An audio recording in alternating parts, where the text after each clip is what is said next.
ದಲ್ಲಿ ಒಂದು ಡ್ರೆಸ್ನ ಆರ್ಡ್ರ್ ಮಾಡಿದ್ದೆ. ನಾನು ಇದು ಬೇರೆ ಗ್ರೀನ್ ಅಂದ್ಕೊಂಡ್ರೆ ಈ ಗ್ರೀನ್ ಇದೆ, ಒಂಥರ ಯೆಲ್ಲೋಯಿಶ್ ಗ್ರೀನ್ ಇದೆ. ಚಿನ್ನಿ ಅಲ್ಲಿ ತೊಗೊಂಡು ಬಾ ಬೆಳಕಿಗೆ ನೋಡೋಣ. Open, door open.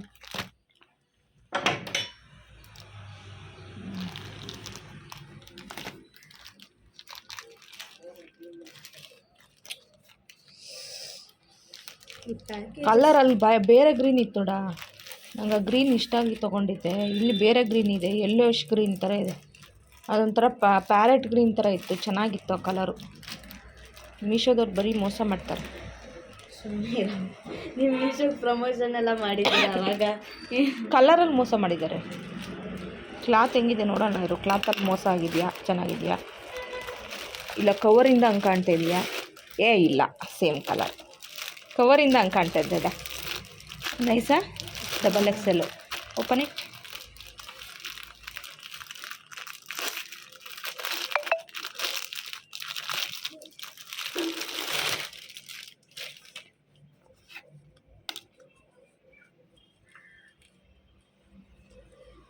ಪ್ಯಾಂಟ್ ಆಗೋ ಥರ ಇದೆಯೋ ಎಷ್ಟು? ಇಲ್ಲ ಅನಿಸುತ್ತೆ. ನೋಡಿದರೆ ಯಾಕೆ ಸಣ್ಣ ಪ್ಯಾಂಟ್ ಥರ ಕಾಣ್ತಾ ಇದೆ. ಇಲ್ಲ, ಆಗುತ್ತೆ ಆಗುತ್ತೆ ಆಗುತ್ತೆ ಆಗುತ್ತೆ ಪ್ಯಾಂಟ್ ಆಗುತ್ತೆ. ಹಾಂ,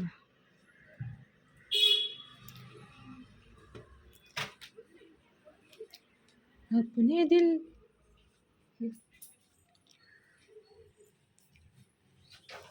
ಇಲ್ಲ ಇದೆ ಚೆನ್ನಾಗಿ. ದುಪ್ಪಟ ಇಲ್ಲಡ? ದುಪ್ಪಟ್ಟ ಬಂದಿಲ್ಲ. ದುಪ್ಪಟ ವೈಟ್ ದುಪ್ಪಟ ಹಾಕೋದು. ಅದಿದೆಲ್ಲ ನಿಮ್ಮದು ಎಂಬ್ರಾಯ್ಡ್ರಿ. ಅದೇ ಮ್ಯಾಚ್ ಆಗುತ್ತೆ. ಎಲ್ಲಿ ಹಿಡ್ಕೊ ನೋಡೋಣ ಕರೆಕ್ಟಾಗಿ. ಎತ್ತು ಹಿಡ್ಕೊ. ಹಿಂಗೆ ಬಂದುಬಿಡು ಬೆಳಕಿಗೆ ನೋಡೋಣ. ಹಾಂ, ಸರಿ, ಈ ಆ್ಯಂಗಲಲ್ಲಿ ಹಿಡಿಯೋಣ. ನೈಸಾ? ತುಂಬ ಚೆನ್ನಾಗಿದೆ. 341. ಅಯ್ಯೋ, ಇದೇನು ಕರೆ ಆ ಥರ ಇದೆ, ಕಾಣಲ್ಲ. ಚೂರು ಇದಾಗೈತೆ ಕರೆ ಥರ. ಚೆನ್ನಾಗಿದೆಲ್ಲ?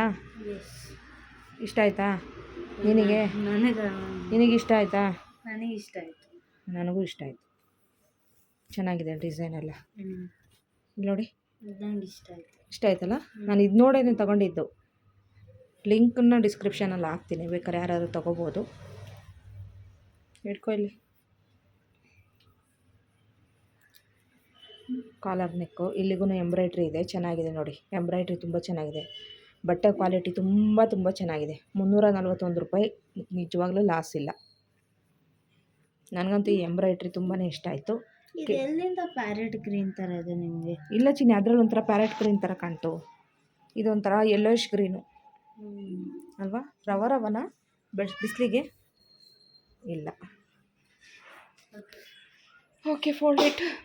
ಅಲ್ಲೇಡು ಶೀತ ಆಗ್ತಿದೆ. ಸೂಪರಾಗಿದೆ ಡ್ರೆಸ್ಸು. 341 ರೂಪಾಯಿ ಆರಾಮಾಗಿ ತೊಗೋಬೋದು. ಪ್ಯಾಂಟು ಮತ್ತು ಇವಾಗೊಂದು ಕುರ್ತಾನೇ ಬರೋಲ್ಲ 300 ರೂಪಾಯಿ. ಅಂದರೆ ಒಳ್ಳೆ ಕ್ವಾಲಿಟಿ ಕುರ್ತಾಗಳು ಕಾಸ್ಟ್ಲಿನೇ ಇರುತ್ತೆ. ಇದು ಒಂಥರ ನಿಜವಾಗ್ಲೂ ಚೆನ್ನಾಗಿದೆ ಫ್ರೆಂಡ್ಸ್.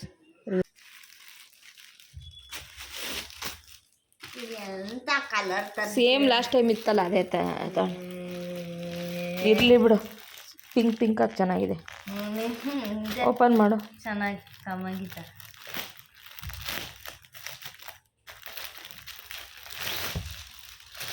ಬೇರೆ ಕಲರ್, ಡಾರ್ಕ್ ಕಲರ್ ತರಿಸ್ಬೇಕು.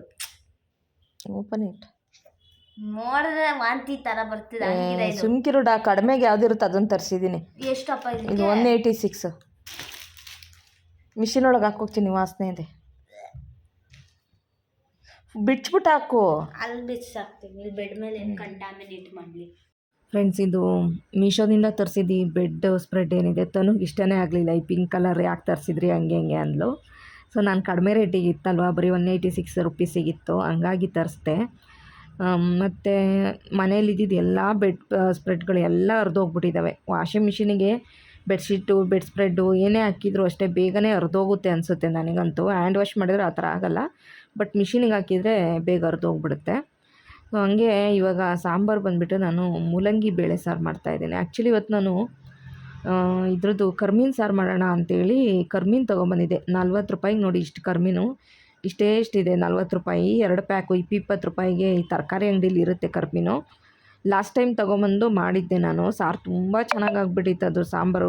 ನನ್ನ ಹಸ್ಬೆಂಡಿಗೆ ಇಷ್ಟ ಆಗಿ ಕೇಳಿದರು. ಹಂಗಾಗಿ ಇವತ್ತು ಕರ್ಮೀನು ಸಾರು ಮಾಡ್ತೀನಿ ಅಂತಲೇ ಹೇಳಿ ಅದನ್ನು ತೊಗೊಂಬಂದೆ. ನಾನಂತೂ ಕರ್ಮೀನು ತಿನ್ನಲ್ಲ, ನನಗಂತೂ ಬೇಡ ಅಂತ ಅಂದ್ಲು ಅಂತೇಳಿ ಆಮೇಲೆ ಮೂಲಂಗಿ ಮತ್ತು ಬೇಳೆ ಹಾಕ್ಬಿಟ್ಟು ಮೂಲಂಗಿ ಬೇಳೆ ಸಾರು ಅವಳಿಗೋಸ್ಕರ ಅಂತಲೇ ಮಾಡಿದ್ದು. ಅದಾದಮೇಲೆ ನನ್ನ ಹಸ್ಬೆಂಡಿಗೆ ಕರ್ಮೀನು ಸಾರು ಮಾಡ್ತೀನಿ ಅಂತ ಹೇಳಿದ್ನಲ್ಲ ಅಂತ ಹೇಳ್ಬಿಟ್ಟು ಮತ್ತು ಕರ್ಮೀನು ಸಾಂಬಾರು, ಈ ಸಾಂಬಾರು ಆದಮೇಲೆ ಕರ್ಮೀನು ಸಾಂಬಾರು ಕೂಡ ಮಾಡಿದೆ. ಸೊ ನಾನು ಇವತ್ತು ಮೂಲಂಗಿ ಬೇಳೆ ಸಾಂಬಾರಿಗೆ MTR ಸಾಂಬಾರು ಪುಡಿ ಅಕ್ಕಿ ಮಾಡ್ತೀನಿ. MTR ಸಾಂಬಾರು ಪುಡಿಯಲ್ಲಿ ಅಕ್ಕಿ ಮಾಡಿದರೆ ಸಾರು ಒಂಥರ ಟೇಸ್ಟಿಯಾಗಿ ಚೆನ್ನಾಗಿರುತ್ತೆ. ಹಂಗಾಗಿ ಆ ಸಾಂಬಾರು ಪುಡಿ ಹಾಕಿ ಮಾಡೋಕ್ಕೆ ನಂಗೆ ಇಷ್ಟ ಆಗುತ್ತೆ. ಹಾಗೆ ಇವಾಗ ಸಾಂಬಾರು ಇದನ್ನು ರೆಡಿ ಮಾಡಿಟ್ಟು ಆಮೇಲೆ ಇನ್ನು ಕರ್ಮೀನು ಸಾರು ಒಂದು ಮಾಡಬೇಕು. ಹಶ್ವಾಯಿತು ಅಂತ ಅಂದ್ಲು ಅಂತೇಳಿ ಸಾಂಬಾರು ಆದ ತಕ್ಷಣ ಅವಳಿಗೆ ಹಾಕ್ಕೊಟ್ಬಿಡೋಣ, ಆಮೇಲೆ ಕರ್ಮೀನು ಸಾರು ಮಾಡೋಣ ಅಂಥೇಳಿ ಅವಳಿಗೆ ಹಾಕ್ಕೊಟ್ಟೆ ನಾನು. ಕರ್ಮೀನಿಗೆ ಏನಿಲ್ಲ ಫ್ರೆಂಡ್ಸ್, ಸ್ವಲ್ಪ ಅರಶಿನ ಪುಡಿ ಹಾಕಿ ಒಂಚೂರು ನೀಟಾಗಿ ನೀರಲ್ಲಿ 1-2 ಸತಿ ತೊಳೆದ್ಬಿಟ್ರೆ, ಅಂದರೆ ಉರಿಬೇಕು ಇದನ್ನು ಫಸ್ಟ್ ಸ್ವಲ್ಪ ಉರಿಲಿ, ಅಂದರೆ ಸ್ವಲ್ಪ ಸ್ಟವ್ ಮೇಲೆ ಇಟ್ಟು ಅದನ್ನು ಬಿಸಿ ಮಾಡಬೇಕು. ಬಿಸಿ ಎಲ್ಲ ಮಾಡಿ ಅದಾದಮೇಲೆ ಸ್ವಲ್ಪ ನೀರು ಹಾಕ್ಬಿಟ್ಟು ಚೂರು ಅರಶಿನ ಪುಡಿ ಹಾಕಿ 1-2 ಸಲ ತೊಳೆದ್ರೆ ಕರ್ಮೀನು ಚೆನ್ನಾಗಿ ಕ್ಲೀನ್ ಆಗುತ್ತೆ. ಸೊ ಮಸಾಲ ಕೂಡ ಎಲ್ಲ ರೆಡಿ ಮಾಡಿ ಇವಾಗ ನಾನು ಸಾಂಬಾರು ಮಾಡ್ತಾಯಿದ್ದೀನಿ. ಆ್ಯಕ್ಚುಲಿ ಇಂಡಕ್ಷನ್ ಸ್ಟವಲ್ಲಿ ಮಾಡ್ತಾಯಿದ್ದೀನಿ. ಸಿಲಿಂಡ್ರು ಖಾಲಿಯಾಗಿದೆ ನಮ್ಮದು, ಇನ್ನು ನಮಗೆ ಸಿಲಿಂಡ್ರು ಸಿಕ್ಕಿಲ್ಲ. ಹಾಗಾಗ್ಬಿಟ್ಟು ಹಾಗೆ ಇದು ಏನಪ್ಪ ಅಂತಂದರೆ ಈ ಇಂಡಕ್ಷನ್ ಸ್ಟವಲ್ಲಿ ಮಾಡ್ತಾ ಇರೋದ್ರಿಂದ ಕರೆಂಟ್ ಬಿಲ್ ಎಷ್ಟು ಬರುತ್ತೋ ಅಂತ ಚಿಂತೆ ಬೇರೆ ಆಗಿದೆ. ಸಮ್ಮರ್ ಆಗಿರೋದ್ರಿಂದ ಯಾವಾಗಲೂ 24 ಅವರು ಫ್ಯಾನ್ ಉರಿತಾ ಇದೆ. ಇನ್ನು ಇಂಡಕ್ಷನ್ ಸ್ಟವಲ್ಲಿ ಬೇರೆ ಅಡುಗೆ ಮಾಡ್ತಾಯಿದ್ದೀನಿ. ಅಯ್ಯಯ್ಯೋ, ಕರೆಂಟ್ ಬಿಲ್ ಈ ತಿಂಗಳು ಎಷ್ಟು ಬರುತ್ತೋ ಅನ್ನೋ ಥರ ಆಗ್ಬಿಟ್ಟಿದೆ. ಅದರಲ್ಲಿ ಬೇರೆ ಈ ಇನ್ಸ್ಟಾಗ್ರಾಮಲ್ಲಿ ಅವರು ರೀಲ್ಸ್ ನೋಡ್ತಾ ಇದ್ದರೆ ಈ ಗ್ಯಾಸ್ ಸಿಲಿಂಡ್ರ್ ಖಾಲಿ ಅಂತ ಇಂಡಕ್ಷನ್ ಸ್ಟವಲ್ಲಿ ಅಡುಗೆ ಮಾಡ್ತಾಯಿರ್ತಾರೆ. ಕರೆಂಟ್ ಬಿಲ್ 20,000 22,000 ಥರ ಬಂದುಬಿಡುತ್ತೆ. ಅದೊಂಥರ ಅದನ್ನೇ ತುಂಬ ಜನ ರೀಲ್ಸ್ ಮಾಡಾಕ್ಬಿಟ್ಟಿದ್ದಾರೆ. ಅದು ನೋಡ್ಬಿಟ್ಟು ಎಲ್ಲಿ ಜಾಸ್ತಿ ಕರೆಂಟ್ ಬಿಲ್ ಬರುತ್ತೋ ಅಂತ ಚಿಂತೆ ಆಗಿಬಿಟ್ಟಿದೆ. ಆಲ್ರೆಡಿ ನಮ್ಮ ಮನೆಯಲ್ಲಿ 1,000 ರೂಪಾಯಿ ತನಕ ಕರೆಂಟ್ ಬಿಲ್ ಬರುತ್ತೆ.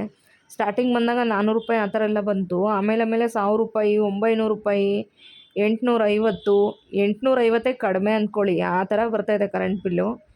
ಕರೆಕ್ಟಾಗಿ ಮನೆಯಲ್ಲಿ rent, current bill, water bill ಎಲ್ಲ ಟೋಟಲಿ ನಮಗೆ ನಿಜ ಹೇಳ್ಬೇಕಂದ್ರೆ 12,500 ತನಕ ಆಗೋಗ್ಬಿಡುತ್ತೆ. 12,500 ತನಕ ಆಗಿಬಿಡುತ್ತೆ. ಒಂದು ತಿಂಗಳಿಗೆ ಮನೆಗೆ ಇಷ್ಟೊಂದು ಆಗ್ತಾಯಿದೆ. ನಿಜವಾಗ್ಲೂ ಸ್ವಲ್ಪ ನಾವು ಈಗ ಯೋಚನೆ ಮಾಡಿ ಮನೆ ಮಾಡ್ಕೋಬೇಕು. ಸ್ವಲ್ಪ ಎಲ್ಲ ಕಡಿಮೆ ಮಾಡಬೇಕು. ನೀವು ರೆಂಟು ಚೂರು ಕಡಿಮೆಲಿ ನೋಡಬೇಕು. ಮತ್ತು ಎಲ್ಲದೂ ಸ್ವಲ್ಪ ಜಾಸ್ತಿ, ಎಲ್ಲ ಎಕ್ಸ್ಪೆನ್ಸಿವ್ ಜಾಸ್ತಿ. ನಿಮ್ಗೆ ಗೊತ್ತಲ್ಲ, ಬೆಂಗಳೂರಲ್ಲಿ ಮನೆಗಳು ಎಲ್ಲ ಜಾಸ್ತಿ. ಅದೊಂದು. ಇನ್ನು ಕಾಲೇಜು ಅಂದರೆ ತನುಗೆ ಫೀಸು ಲಕ್ಷಾಂತರ ರೂಪಾಯಿ. ಹಾಗಾಗಿ ನಾನು ಈ ಸತಿ ಮನೆ ನೋಡಿದ್ರೆ ಸ್ವಲ್ಪ ಅಡುಗೆ ಮನೆಯೆಲ್ಲ ದೊಡ್ಡದಾಗಿರಬೇಕು. ಹಾಗೆ ಚಿಕ್ಕದಾದರೂ ಪರವಾಗಿಲ್ಲ ಮನೆ, ಸ್ವಲ್ಪ ನಮಗೆ ಕಡಿಮೆ ರೆಂಟಲ್ಲಿ ಮನೆ ಆಗಬೇಕು. ನಾನು ಈ ಮನೆ ಮಾಡ್ಕೊಂಡಿದ್ದು ಅಂತಂದರೆ ಇಲ್ಲಿ ತನುಗೆ ಸ್ಕೂಲಿಗೆ ಟ್ಯೂಷನಿಗೆ ಹತ್ರ ಆಗುತ್ತೆ. ನೈಟ್ ಟೈಮಲ್ಲಿ ಟ್ಯೂಷನಿಗೆ ಕರ್ಕೊಂಬಂದ್ರೂ ಸ್ವಲ್ಪ ಭಯ ಇರೋಲ್ಲ ಅಂಥೇಳಿ ಈ ಮನೆಗೆ ಬಂದಿದ್ದು. ಬಟ್ ಈ ಮನೆಗೆ ಬಂದ ಮೇಲೆ ಎಲ್ಲ ಸ್ವಲ್ಪ ಖರ್ಚು ವೆಚ್ಚ ಎಲ್ಲ ಜಾಸ್ತಿ ಅನಿಸುತ್ತೆ.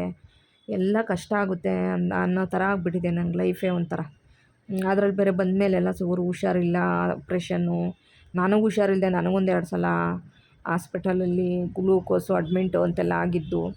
ಒಂಥರ ನನಗೆ ಅದೆಲ್ಲ ನೆನೆಸ್ಕೊಂಡ್ರೆ ಬರೀ ಖರ್ಚೇ ಜಾಸ್ತಿ ಆಗಿಬಿಡ್ತು ಈ ಸಲ. ಈಗ ಮನೆಗೆ ಬಂದಮೇಲೆ ಆ ಥರನೇ ಆಗಿಬಿಡ್ತು. ಬರೀ ಕಷ್ಟಗಳೇ ಜಾಸ್ತಿ ಏನಪ್ಪ ಅನ್ನೋ ಥರನೇ ಆಗಿಬಿಡ್ತು ನಂಗೆ ನಿಜವಾಗ್ಲೂ. ಮನೆ ಮೇಲೆ ಬ್ಲೇಮ್ ಅಂತ ಮಾಡ್ತಾಯಿದ್ದೀನಿ ಅಂತಲ್ಲ, ನಮ್ಮ ಆರೋಗ್ಯ ನಮ್ಮಿದು ಅದು ಕೂಡ ಮುಖ್ಯ ಆಗುತ್ತೆ. ಹಾಗಾಗಿ ಸ್ವಲ್ಪ ನಾವು ಈ ಸಲ ನೋಡಿದ್ರೆ ಒಂಚೂರು ಕಡಿಮೆ ರೆಂಟಲ್ಲೇ ನೋಡಬೇಕು. ಯಾಕಂದರೆ ಟೈಮ್ ಎಲ್ಲ ಒಂದೇ ಥರನೇ ಇರೋಲ್ಲ. ಈಗೇನಾದರೂ ತೊಂದರೆ ಆದಾಗ, ಹೆಚ್ಚು ಕಮ್ಮಿ ಏನಾದರೂ ಪ್ರಾಬ್ಲಮ್ ಆಗಿಬಿಟ್ಟಾಗ, ತಿಂಗ್ಳಾನುಗಟ್ಲೆ ಡ್ಯೂಟಿ ಮಾಡೋಕ್ಕಾಗದೆ ಆಗಿಬಿಟ್ಟಾಗ ಕಷ್ಟ ಆಗ್ಬಿಡುತ್ತೆ. ಹಂಗಾಗಿ ಈ ಸಲ ಸ್ವಲ್ಪ ಎಚ್ಚರಿಕೆಯಿಂದ ಮನೆ ಹುಡುಕಬೇಕು. ಕಾಲೇಜು ಎಲ್ಲಿ ಹತ್ರ ಇರುತ್ತೆ ಅಲ್ಲೇ ನೋಡಿ ಮನೆ ಹುಡುಕಬೇಕು. ಇನ್ನು ಕಾಲೇಜ್ ಫೀಸ್ ಅಂದರೆ ಕೇಳೋದೇ ಬೇಡ, 2-2.25 ಲಕ್ಷ ಹೇಳ್ತಾ ಇದ್ದಾರೆ. ಅದೆಲ್ಲ ನೋಡಿದ್ರೇ ಭಯ ಅನ್ಸೋಕ್ಕೆ ಶುರುವಾಗ್ಬಿಟ್ಟಿದೆ ನಂಗೆ ಆಲ್ರೆಡಿ ಈಗಾಗಲೇ.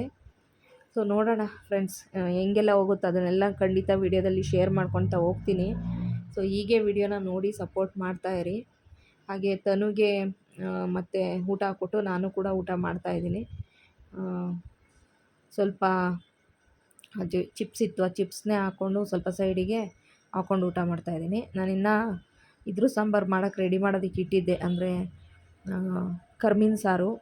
ನನ್ನ ಹಸ್ಬೆಂಡ್ ಕರ್ಮೀನು ಸಾಂಬಾರಲ್ಲಿ ನಾನು ಊಟ ಮಾಡ್ತೀನಿ ಅಂತಂದರು.